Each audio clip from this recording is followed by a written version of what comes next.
Maka dari itu Allah mengganjarkan seorang wanita surga.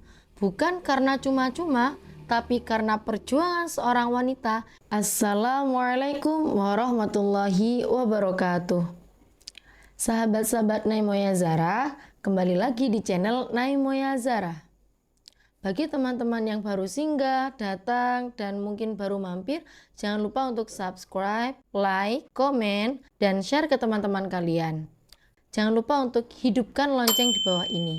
Dan jika ada kritik, saran, dan komentar, tinggalkan komentar di bawah kolom bawah ini. Dan semoga kalian yang sudah subscribe, saya doakan semoga rezekinya lancar, jodohnya didekatkan, kehidupannya selalu bahagia, dimudahkan segala urusan, Allahumma amin. Sahabat-sahabat Naimoya Zara, dalam pertemuan kali ini kami akan menjelaskan tentang hak-hak kedua orang tua yang dikutip dari kitab Taisirul Kholaq.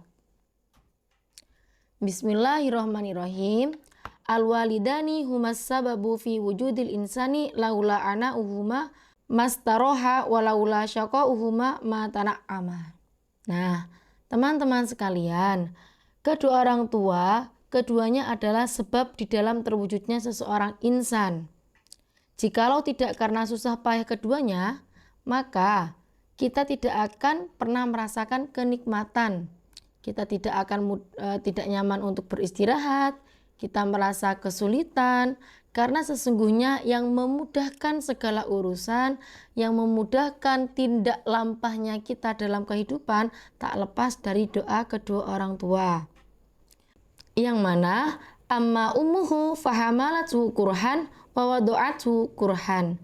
Adapun ibu, maka dia telah melahirkan kita dengan jerih payah dan melahirkan kita dengan keadaan susah payah. Maka dari itu Allah mengganjarkan seorang wanita surga. Bukan karena cuma-cuma, tapi karena perjuangan seorang wanita dimulai dari kecilnya dia sampai menjadi ibu, dan perjuangan yang selanjutnya sejak dari ibu sampai dia melihat atau beliau ibu kita melihat kita sukses. Maka dari itu Allah menjanjikan surga bagi setiap wanita.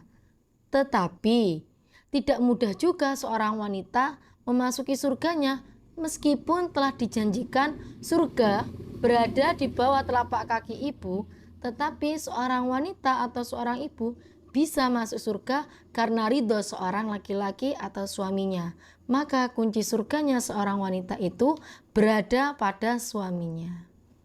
Sahabat-sahabat Naimoya Zara, Allah tidak serta-merta menjanjikan surga bagi seorang wanita tak lain karena kesusah payahannya, mulai dari sejak dia melahirkan seorang anak, mengandungnya selama 9 bulan, maka dia telah mendapatkan ganjaran surga oleh Allah.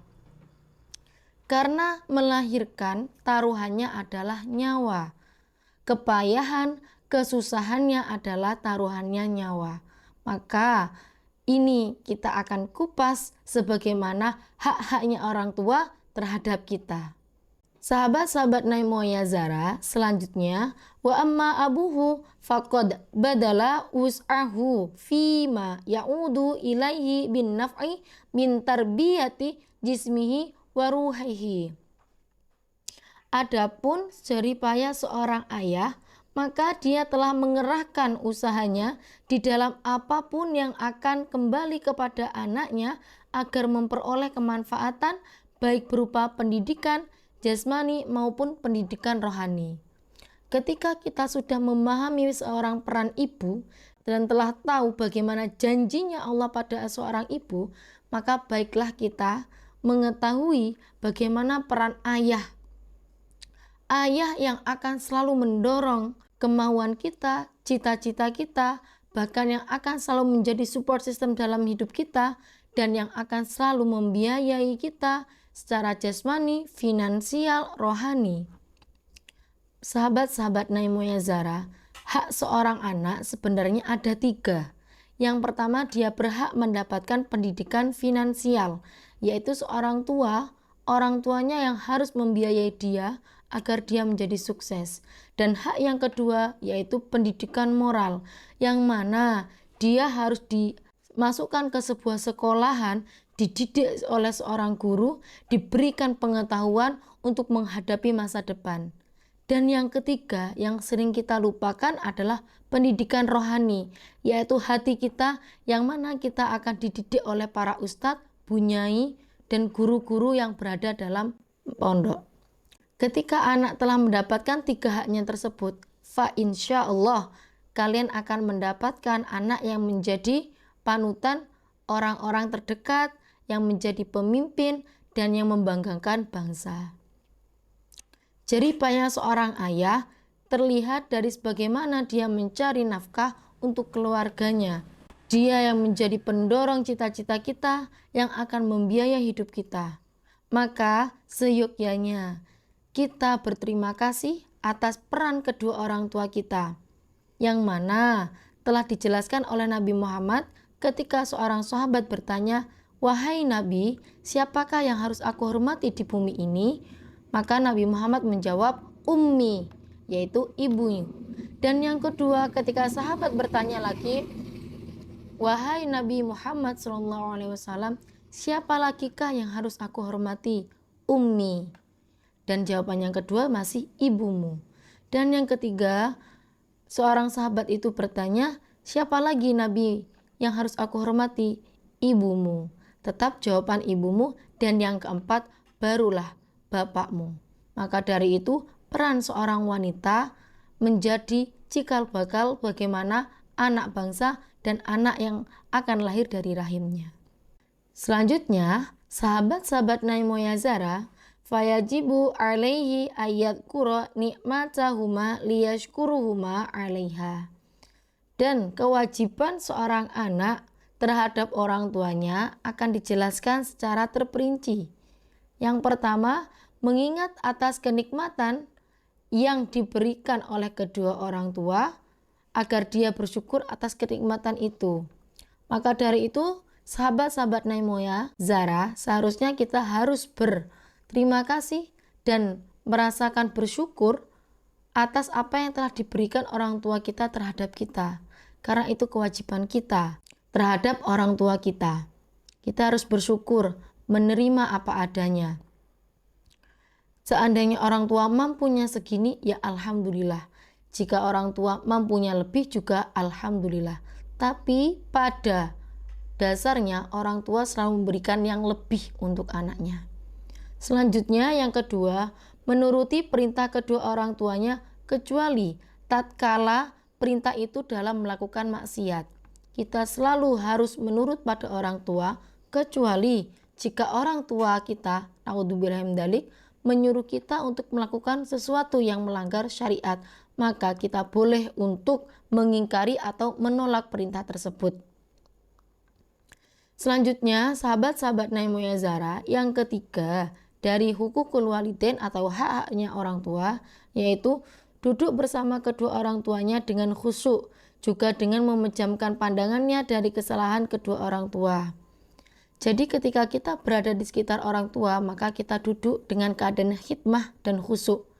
Tidak baik untuk kita duduk di dekat orang tua, tapi kita sibuk dengan dunia kita sendiri. Contoh yang sering terlaku pada anak-anak zaman sekarang, ketika kita berada di samping orang tua, kita malah sibuk main HP, malah sibuk dengan dunianya sendiri, sehingga orang tua ada rasa kecewa, kok aku dicuekin. Kalian akan merasakan seperti itu nanti ketika kalian mempunyai anak. Hal-hal seperti itu hal yang kecil tapi sering terjadi. Maka seyogyanya sahabat-sahabat Naimoya Zara, ketika kita berada di dekat orang tua kita, maka duduklah dengan khusyuk. Mari kita berbicara, kita ceritakan hari-hari ini agar orang tua kita merasa kita menghargai orang tua. Dan juga memejamkan pandangannya dari kesalahan kedua orang tua. Tetap bagaimanapun orang tua adalah manusia. Manusia itu tempatnya salah dan khilaf. Maka ketika kita melihat orang tua kita melakukan sebuah kekhilafan, ada baiknya kita memejamkan mata dan menegurnya dengan keadaan yang sabar. Tidak serta-merta kita menghakimi. Bagaimanapun kita berada dalam dunia ini dengan keadaan sesuatu yang disampaikan oleh Allah yang ditiupkan dalam ruh rahimnya ibu kita. Maka dari itu ketika orang tua kita melakukan sebuah kesalahan, kita masih harus memiliki adab bagaimana kita menegurnya. Tidak serta-merta kita harus mengungkapkan kata kasar sebagaimana kita menegur kepada teman sebaya kita. Sahabat-sahabat Nabi Moyazara, dan yang keempat dari hukukul walidain atau hak-haknya orang tua, yakni tidak boleh menyakiti kedua orang tua meskipun dengan kata-kata uffin. Kata uffin adalah kata-kata sangat sepele yang bisa menyinggung hati atau karena rasa keberatan dalam melakukan sesuatu, misalnya ih. Itu tidak boleh teman-teman sekalian. Hal seperti itu dapat menyakiti hati orang tua. Maka ketika hati orang tua kita sakit, ridho itu tidak akan turun pada kita. Bahkan Allah telah berfirman, aku akan meridhoi dirimu jika orang tuamu ridho padamu. Maka begitulah kita menghormati orang tua. Bahkan Allah sendiri pun mampu untuk meridhoi kamu ketika orang tua kita ridho juga. Sahabat-sahabat Nabi Moyazara, dan yang kelima, tidak boleh memperpanjang perdebatan dengan kedua orang tua. Kita tidak boleh menegosiasi keterlaluan sehingga menimbulkan perdebatan yang panjang. Ada baiknya atau bahkan dianjurkan kita mengalah. Biarlah nanti di lain waktu kita jelaskan apa maksud kita. Tidak serta-merta saat itu juga kita langsung menghakimi atau menunjukkan rasa kekecewaan, keinginan, dan kemauan kepada orang tua sehingga terjadi perdebatan yang panjang atau bahkan berakhir dengan keadaan membangkang. Na'udzubillahi min dzalik. Maka persingkatlah perdebatan. Terus bagaimana kita harus mengungkapkan mungkin saat itu orang tua kita tengah melakukan kesalahan, maka di lain waktu, jangan serta-merta saat itu juga. Sesuatu seperti itu juga ada adabnya teman-teman sekalian. Karena yang kita hadapi adalah orang tua kita. Bahkan kita memiliki hutang nyawa terhadapnya. Selanjutnya, sahabat-sahabat Nabi Moyazara, dan yang keenam, tidak boleh berjalan di depan kedua orang tua kecuali di dalam memberikan pelayanan baik pada keduanya. Sesungguhnya adab yang terbaik, seorang anak tidak baik berjalan seleha-lehanya di depan orang tua. Ada baiknya kita berjalan di belakangnya orang tua atau dalam tradisi orang Jawa mengatakan nuwun sewu atau memiringkan sayapnya atau lengannya sebelah kanan atau kiri menyesuaikan tempat duduk orang tua. Itu yang lebih baik. Dan bahkan di sini dijelaskan kita boleh berada di depannya orang tua kita ketika kita dalam keadaan berkhidmah atau melayani orang tua kita. Selanjutnya teman-temanku, sahabat Nabi Moyazara, dan yang ketujuh, mendoakan kedua orang tuanya agar mendapatkan rahmat dan ampunan Allah Subhanahu wa taala. Kita sebagai anak harus tetap mendoakan terhadap orang tua kita agar mendapatkan selalu rahmatnya Allah terhadap orang tua kita. Allahumma gfirli dzunubi wali walidaini warhamhuma kama rabbayani shaghira. Doa itu yang akan membuat orang tua kita selalu dalam rahmat Allah. Selanjutnya yang kedelapan, teman-temanku sekalian, menyuruh kedua orang tuanya untuk melakukan kebaikan dan mencegah keduanya dari melakukan kemungkaran, agar itu menjadi sebab di dalam keselamatan keduanya dari neraka, sebagaimana keduanya menjadi sebab di dalam terwujudnya kita. Nah, yang kedelapan dijelaskan lagi, ketika orang tua kita melakukan sebuah kesalahan, maka kita boleh mencegahnya dengan adab, yaitu dengan menuturkan sebuah alasan atau ucapan yang halus yang sekiranya tidak menyakiti hati beliau. Sebagaimana beliau mengajari kita, menuturi kita, menasihati kita dengan keadaan dan tutur kata yang sangat halus. Sama kita menasihati beliau mungkin dalam keadaan khilaf agar beliau dijauhkan dari api neraka, sebagaimana beliau menasihati kita agar kita dijauhkan dari api neraka. Nah, sahabat channel Naimoya Zara, sebagaimana yang dikutip dari firman Allah, Bismillahirrahmanirrahim, wa qadha rabbuka alla ta'budu illa iyyahu wa bil walidaini ihsana imma yablughanna 'indakal kibara ahaduhuma aw kilahuma fala taqul lahumā uffin wa la tanharhuma wa qul lahumā qawlan karīma. Dan Tuhanmu telah memerintahkan supaya kamu jangan menyembah selain Dia, dan hendaklah kamu berbuat baik pada kedua orang tuamu dengan sebaik-baiknya. Jika salah seorang di antara keduanya atau kedua-duanya sampai berumur lanjut dalam pemeliharaanmu, maka sekali-kali janganlah kamu mengatakan kepada keduanya perkataan "ah", dan janganlah kamu membentak mereka dan ucapkanlah kepada mereka perkataan yang mulia. Quran Surat Al-Isra ayat 23. Di sini sudah dijelaskan bagaimana cara kita menuturkan, mengungkapkan argumen kita kepada orang tua kita untuk kita tidak berkata kasar atau hanya sepatah "ah". Jika sudah ada hukum seperti ini dan Allah yang berfirman, kok kita melanggar, maka ada ganjaran tersendiri, sahabat channel Naimoya Zara.